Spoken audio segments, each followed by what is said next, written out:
The topic today is functions. So a function is a statement of the variables x and y. So where for every value of the independent variable x, there corresponds a unique value of dependent variable y. So this is the first part ng definition natin. So sabi, function is a relation between two variables. No? So we can say that a function is relation between two quantities. No? So example, so the area A of a circle depends on the radius R of the circle. No? So sabi, yung area nakadepende dun sa radius ng circle. So kung meron kang circle with radius R, no? So kung pahabain mo pa yung circle mo, no? It means na mas magiging malaki yung area ng circle. So kung paikliin mo yung radius ng circle, no? So liliit yung area. So merong dependency, no? So sa function, no? So we can say na pag sinabing function, it is a dependency, no? The value of a one quantity depends on the value of the other quantity, no? So that is the relationship, no, between two quantities, no? So dependence, no? So another example, no, a person's salary is so may depend on the number of hours worked. Yan. So kung mas mahaba yung oras na trinabaho ng isang tao, so mas magiging malaki yung magiging sahod niya. No? So that is example number. Then example number 3. So the production fee at a factory depends on the number of machines used. No? So kung maraming machines sa isang factory, so mas magiging malaki yung production. No? So the production depends on the number of machines. So function, so it shows dependency between two quantities. No? So from the given examples, so if they will be written in equation form, so they will be, so yung first natin, no? So it is read as A equals f of R. So it means that A is a function of R, no? So the value of A depends, no, on the value of R. No, this the second one. So S equals to G of W. So it means that S is a function of W. Then the last one is P equals H of M. No? So it means that P is a function of M. No? So from these equations, A, S, and P are dependent variables. No? So their value depends on the value of the input variables or yung R, W, or M. So anong tawag dun sa R, W, and M?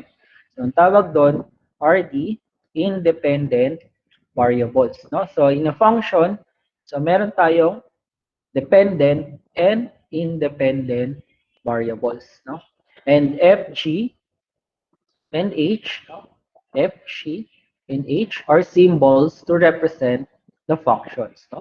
Or generally, no, if a quantity y depends on a quantity x in such a way that each value of x determines a value of y, then y is a function of x. Or we have y equals to f of x. Or tinatawag natin na function notation. No? So y is equal to f of x, where y is the dependent variable and x is the independent variable. And f is the symbol used to represent a function. So the variables are confined to represent just real numbers, no? So tandaan, so variables natin, no, will represent only a real numbers, no? So that is the first part of the definition. No? So a function is a dependency between two quantities. No? The second part of the definition, no? So sabi niya, where for every value of independent variable x, there corresponds, no, a unique value of the dependent variable y. No? So yung y natin or yung resulting value is unique. No? Unique. So ibig sabihin walang katulad. So example, let f be the function defined by the equation y is equal to x squared. No? So if we let x equal to -1, no? So y equal to -1 squared, so y is equal to 1. No? So the resulting value is unique. No? Kasi isa lang yung naging result ng function natin. So from x equal to -1, so y is 1. No? So another example, x is 0. No? So y equal to 0 squared. So y is equal to 0. For x equal to 0, y equal to 0. So unique siya. Then, plus x equal to 1. So y equal to 1 squared. So y is equal to 1. So for x equal to 1, y is equal to 1. No? So for each value of x, no? So there corresponds a unique value of y. So ayun po yung ibig sabihin ng second part ng definition. No? So unlike ng y is equal to square root of x. No? So if we let x equal to 1, so y is equal to square root of 1 and y is equal to plus or minus 1. No? So for value of x mo na 1, so naging dalawa yung value ng y mo. No? That is 1 and -1. So hindi unique yung y mo, no? At x equal to 1. So dapat unique. So dapat iisa lang yung magiging result ng y mo. So ayun po yung ibig sabihin niya. No?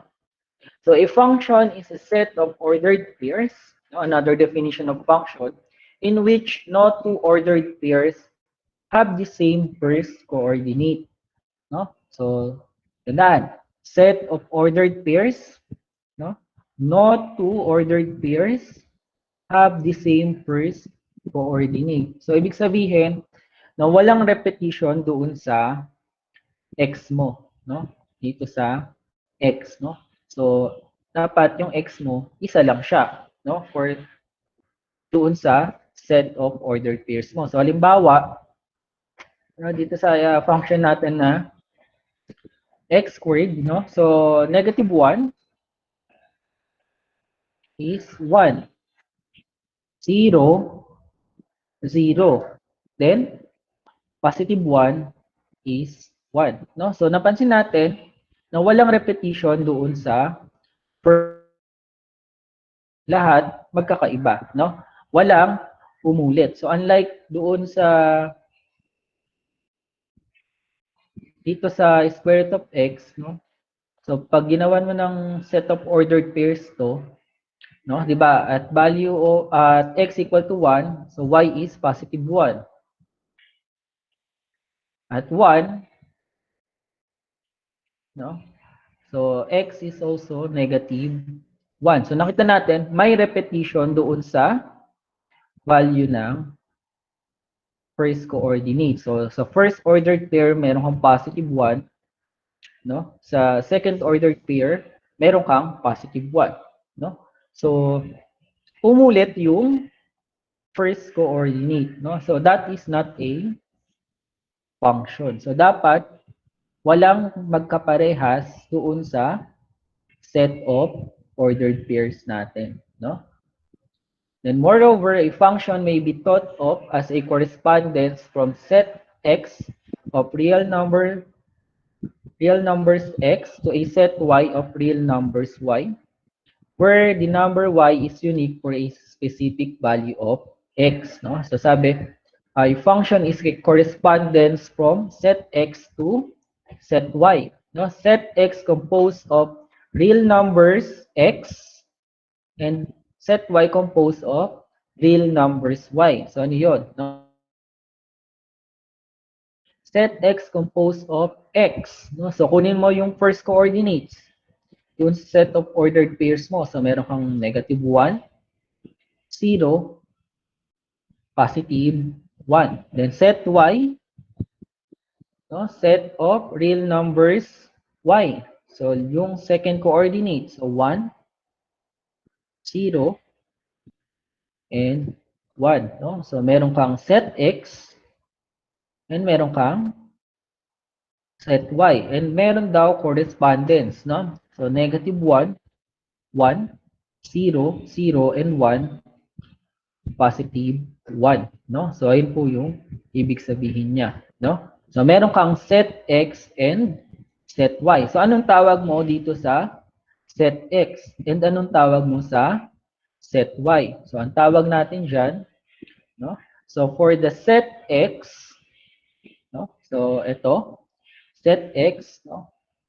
No? It is the totality of all admissible values of the independent variable x, no? So tandaan, totality of all admissible values of the independent variable x. So represented by the set x is called domain, no? So ang tawag natin sa set x is domain, no? So tandaan, totality of all admissible, no? So lahat ng pwedeng i-input, no? So that is domain, no? Then the totality of the resulting values of the dependent variable y represented by set y is called the range. So yung set y, no? So tawag dyan is the totality of resulting values or yung tinatawag nating range, no? So tandaan natin for domain, set of all admissible values, range,